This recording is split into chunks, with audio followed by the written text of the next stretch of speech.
It's Friday, August 29th. Canadian businesses are bracing for a financial hit as the U.S. scraps a global tariff exemption on goods under $800. The Canadian sports system is in crisis. A federal commission now sounding the alarm over sport programs in Canada, saying athletes are suffering under a broken system. Get up, my wife's like, you got to see the basement. And so there's like a layer of mud about 2 centimeters thick. People who live in this one Toronto neighborhood feeling frustrated. Look at that, after this massive sinkhole opens up, swallowing an intersection and flooding their homes. Rather than stop and call for help, she thought it was okay to maybe make it home. What? Okay, so it's fine to carry a mattress on top of your car. A staircase? Yeah, not so much. Stay with us, Canada. Your morning starts right now.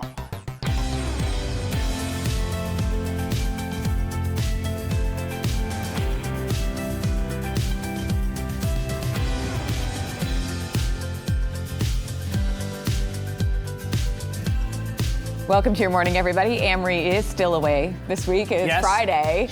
I'm Lindsey Deluce. Good morning. Happy Friday. You got me. I'm Teddy Wilson. Good morning, Canada. You look great. Nice to see you. Teddy, great to have you. I'm Kelsey McEwen. Thanks for starting your day off with us. Yeah. Can't wait for you to show us more of that footage of the staircase on the car. Oh, yeah. Just take a step back if you're in that position. Just take a step back. That's funny. Yeah, I don't know. What else do you got for us today? That's the funniest thing I'll say all day, unfortunately. Perfect. Peak early. Yeah, exactly. But I do have some news for you. Let's turn to the top headlines we're following for you this morning. It's the end of an era as duty-free shipping to the United States ends today, with many Canadian businesses bracing for a financial hit. So starting today, the United States is eliminating the de minimis exemption. So that has allowed packages worth $800 or less to ship to the U.S. without duties. But now full duties will be collected on all global packages entering the United States.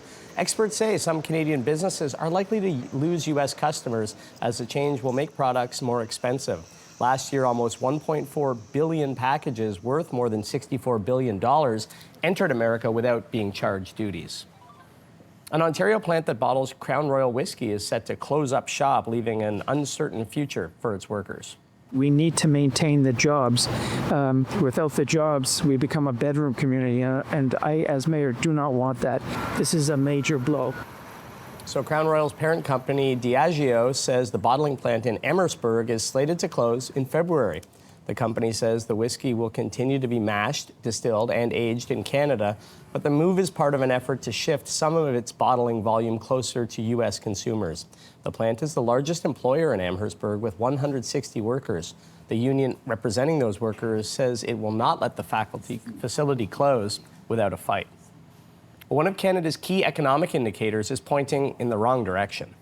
It certainly bodes for our Prime Minister and his negotiating team to get a deal struck as soon as possible with the Trump administration, because these are painful numbers. Data from StatsCan say Canada recorded a $19.5 billion deficit in goods and services trade during the second quarter. So that's up from $800 million in the first quarter. StatsCan says this jump happened as U.S. tariffs hit and as the loonie went up. An active shooter situation in northwest Calgary is over, with people in the neighborhood shocked over what happened. Never see this sort of activity. It's just not, it's not the type of neighborhood where you would ever get to witness something like that. Officers were trying to catch a suspect wanted on a Canada-wide warrant in Calgary's Crescent Heights neighborhood.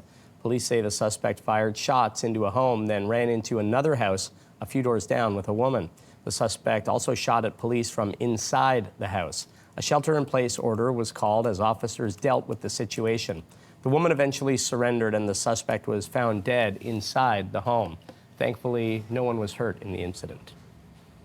We now know the names of the two children killed in the Minneapolis mass shooting. Please remember Fletcher for the person he was and not the act that ended his life. Give your kids an extra hug and kiss today. We love you, Fletcher. You'll always be with us. The father of 8-year-old Fletcher Merkel said his son loved family, cooking, and sports.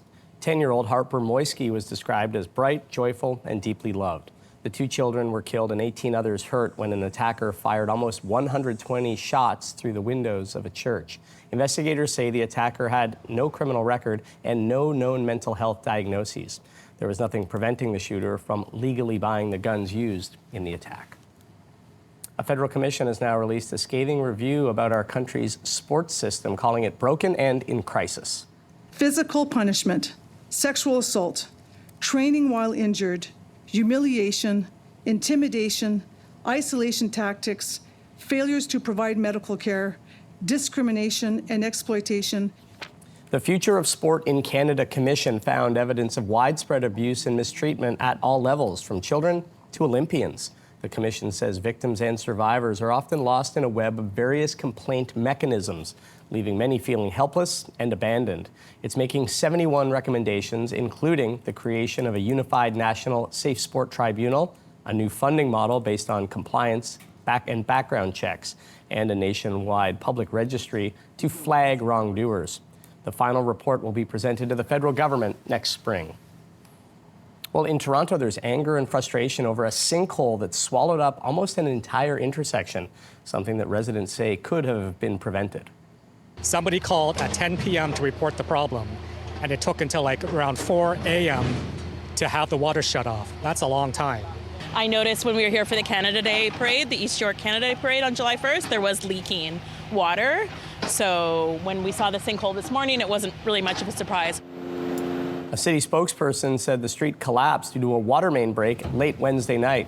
The incident then led to street flooding and pavement damage, leaving a number of nearby basements flooded. Residents are blaming the city for not turning off the water sooner.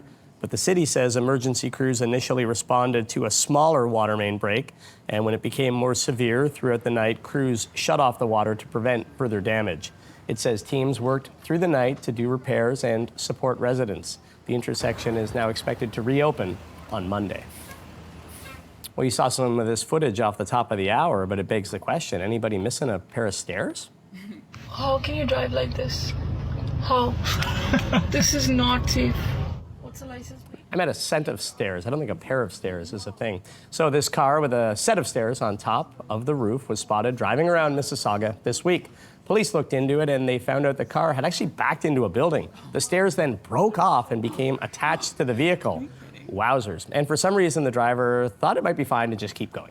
A careless driving charge has been laid and more charges could follow. Fascinating. The Winnipeg Blue Bombers are having a little bit of fun at the expense of Riders fans ahead of this weekend's Labor Day Classic.